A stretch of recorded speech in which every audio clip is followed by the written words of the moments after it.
friends, most welcome on your channel English PK by Anil sir. Friends, I hope grammar का भी बहुत important tool है speaking में writing में, इसलिए जो है ग्रामर की भी चेन भी ब्रेक ना हो पाए, इसलिए आज आपके सामने फिर से एक ग्रामर की रूल बहुत ही इम्पोर्टेंट यूज़ है।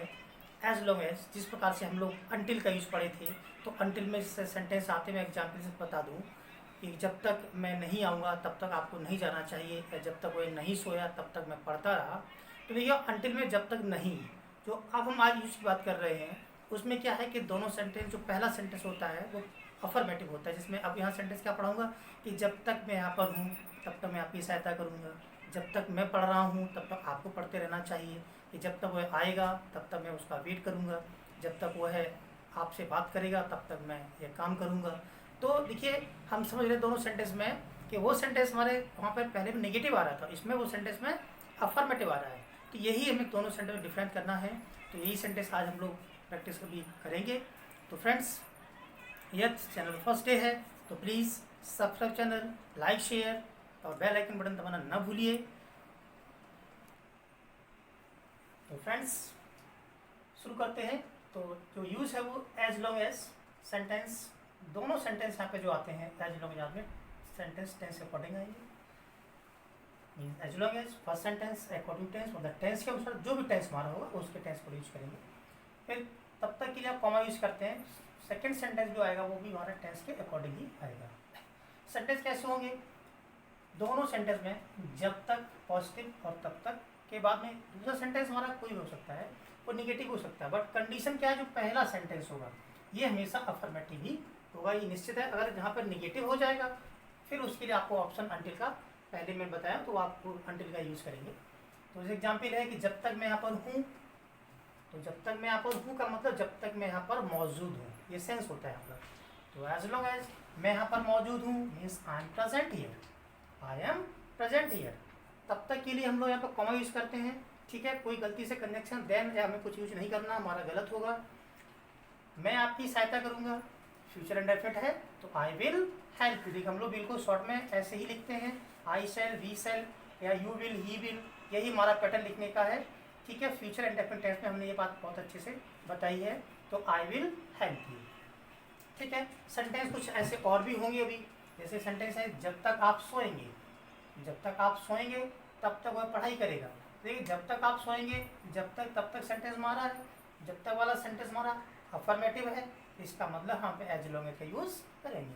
तो जब तक आप सोएंगे as long as you will sleep, तब तक के लिए कॉमा का यूज करेंगे। वह पढ़ाई करेगा, ही विल स्टडी, पढ़ाई करना मतलब स्टडी होता है। ठीक है, रीड और स्टडी में डिफरेंस बिल्कुल अच्छे से करते रहिए। रीड मतलब होता है जनरली कोई चीज़ को हम पढ़ लेते हैं, वो रीड होता है। जब बात पढ़ाई करते हैं तो हमेशा हम स्टडी वर्ड यूज करेंगे। सेंटेंस ऐसे और भी हो सकते हैं, जब तक पानी बरसे, जब तक पानी बरसे तब तक आपको पेड़ के नीचे खड़े रहना चाहिए, और सडो जब तक पानी बरसे तब तक आपको नहीं खेलना चाहिए। ठीक है ना, सेंटेंस ऐसे कोई भी हो सकते हैं। तो जब तक पानी बरसे का जो मतलब ये समझिएगा, चूंकि हमने पहचान आपको पास्ट इंडेफिनिट बताई थी कि आ ई ए सेंटेंस के लास्ट में आता है, तो जब आ ई आए तो सेंटेंस पास्ट में होता है, बट हमें सेंटेंस का थोड़ा सा सेंस भी लेने की जरूरत होती है। यहाँ कंडीशन क्या है, हम दोनों सेंटेंस को मैच करा के ही सेंटेंस को का टेंस हम डिफाइन करेंगे। ठीक है, तो जब तक पानी बरसे तब तक आपको पेड़ नीचे खड़े रहना चाहिए। से देखो साफ समझ आ रहा, आपको पेड़ नीचे खड़े रहना चाहिए का मतलब कंडीशन कब है, प्रेजेंट टाइम कंडीशन है, मतलब मौजूदा हालत की बात हो रही है, मौजूदा टाइम बात हो रही है।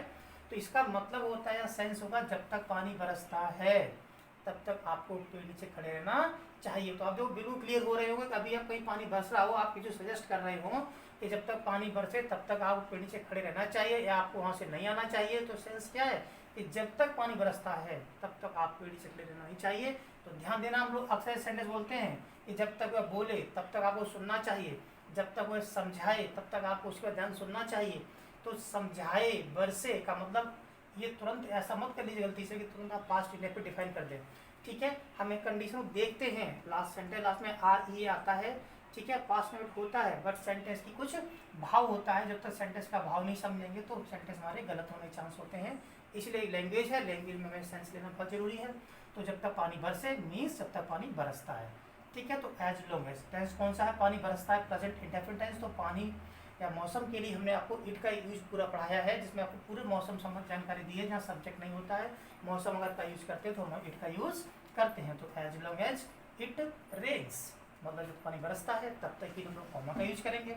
आपको पेड़ के नीचे खड़े रहना चाहिए, तो देखिए you should keep on standing under the tree. ठीक है, अगर आपने कीप ऑन का यूज नहीं पढ़ा होगा तो आपको एक चीज़ थोड़ा नहीं समझ में आ रही हो। आपको पेड़ के नीचे खड़े होना चाहिए, देखिए अलग शब्द है। आपको पेड़ के नीचे खड़े रहना चाहिए, आपको जैसे सेंटेंस आया आपको बोलना चाहिए, और सेंटेंस आपको बोलते रहना चाहिए। तो बहुत डिफरेंस है। आपको बोलना चाहिए मतलब मौजूदा स्थिति हुई कि आप बोलना चाहिए, अभी आप नहीं बोले आप, लेकिन जब कहा जा रहा बोलते रहना चाहिए मतलब आप पहले से बोल रहे होंगे, मतलब आपको रुकना नहीं चाहिए। तो ध्यान दीजिए आप, ठीक है। अगर आपको ये चीज़ नहीं पता है तो एक यूज़ होता है कीप ऑन का, ठीक है। एक वीडियो आपको कीप ऑन का हमने पढ़ा हुआ है, आप उसको वहाँ से वॉच करिए, समझिए, ठीक है। तो तब तक पेड़ खड़ना चाहिए, तो you should keep on. Keep on के बाद जो वर्ब आती है उसमें आईएनजी हमेशा आती है, रूल है। तो कीप ऑन स्टैंडिंग, पेड़ के नीचे है तो अंडर द ट्री, ठीक है। ध्यान देंगे, कभी कभी ये भी कहते हैं कि पेड़ की छाया, मतलब छाया जब सेंस आएगा तो in the shade of tree होगा, in the shade of tree, लेकिन जब पेड़ के नीचे कहेंगे तो अंडर द ट्री होगा, ठीक है। नेक्स्ट वन इज एग्जाम्पल है, जब तक आप उसे डांटेंगे तब तक वह नहीं हंसेगी। तो देखिए सेंस मैंने बात क्या है सेंटेंस में, ये पहला सेंटेंस में, ठीक है, फिर से रिपीट कर रहा हूँ, ये हमेशा अफर्मेटिव रहेगा, लेकिन तब तक के बाद का सेंटेंस हमारा नेगेटिव भी पॉसिबल है, तो नेगेटिव भी हो सकता है, तो हम उसको टेंस बॉडी टा से करेंगे। तो जब तक आप उसे डांटेंगे, as long as you will scold him, ठीक है। थोड़ा सा जब तक आप उसे डांटेंगे वह नहीं हंसेगी, तो हम थोड़ा करेक्ट करते हैं, as long as you will scold her, as long as you will scold her. चूंकि यहाँ समझ में आ रहा है अगले सेंटेंस से कि देखेंगे तो यहाँ पर हमारा फीमेल जेंडर है, तो ये नहीं हंसे, इसलिए आपको होना चाहिए as long as you will scold her, तब तक के लिए हम कॉमा का यूज करेंगे। वह नहीं हंसेगी तो future indefinite tense she will not laugh, या कुछ भी हो सकता है, उसे नहीं हंसना चाहिए तो शी शुड नॉट लाफ। जो भी टेंस आए हम टेंस कहाँ से करेंगे, बट सेंटेंस हमारा नेगेटिव भी हो सकता है, इसलिए हमको इसका एग्जाम्पल जानना जरूरी था यहाँ पर। ऐसे एग्जाम्पल एक और हम बात करते हैं कि जब तक आप खड़े रहेंगे, जब तक आप खड़े रहेंगे तब तक वह क्यों नहीं बैठेगा। मीन्स यहाँ पे ये था कि सेंटेंस क्वेश्चन वर्ड भी हो सकता है, ठीक है। हमारा सेकंड सेंटेंस की फॉर्मेटिंग एज ए रिक्वायरमेंट हमारी जरूरत अकॉर्डिंग कोई भी हो सकती है। तो जब तक आप खड़े रहेंगे तब तक वह क्यों नहीं बैठेगा। तो देखिए as long as you will keep on standing, as long as you will keep on standing, ठीक है। फ्यूचर इंडेफिनिट में यूज टू खड़े रहेंगे, ठीक है। मैं ध्यान देना है, जब तक आप खड़े नहीं होंगे या खड़े हो जाएंगे अलग सेंटेंस है, ये क्या है तुरंत होने की बात है। यहाँ पर क्या जब तक आप खड़े रहेंगे मीन्स लगातार कंडीशन आ रही है कि आपको खड़े रहने की ही स्टेज को दिखाया जा रहा है, खड़े होने की ही पोजीशन को यहाँ पर एक्सप्लेन किया जा रहा है, इसलिए यहाँ पर कीप ऑन का हम यूज करेंगे। As long as you will keep on standing, तब तक के लिए कॉमा, वह क्यों नहीं बैठेगा। तो देखिए फ्यूचर इंडेफिनिट का क्वेश्चन वर्ड सेंटेंस है, क्यों मीन्स वाई, विल को हम लोग ऐसे ही लिखते हैं हमेशा, ठीक है। सब्जेक्ट हमारा वो है तो वाई विल ही, नहीं है तो नॉट, बैठना है सिट तो why will he not sit. तो आई थिंक देखिए बहुत ही इजी है और आपको चीज़ क्लियर अच्छे से हुई होगी फ्रेंड्स। तो आई होप यूज़ आपको अच्छे से समझ में आया होगा। आई थिंक बहुत ही इंपॉर्टेंट यूज़ है, बहुत ही इंटरेस्टिंग भी है, बहुत ईजी भी है, क्योंकि हम देख रहे हैं सेंटेंस में कोई प्रॉब्लम नहीं, बिल्कुल दोनों सेंटेंस टेस्ट अकॉर्डिंग आ रहे हैं।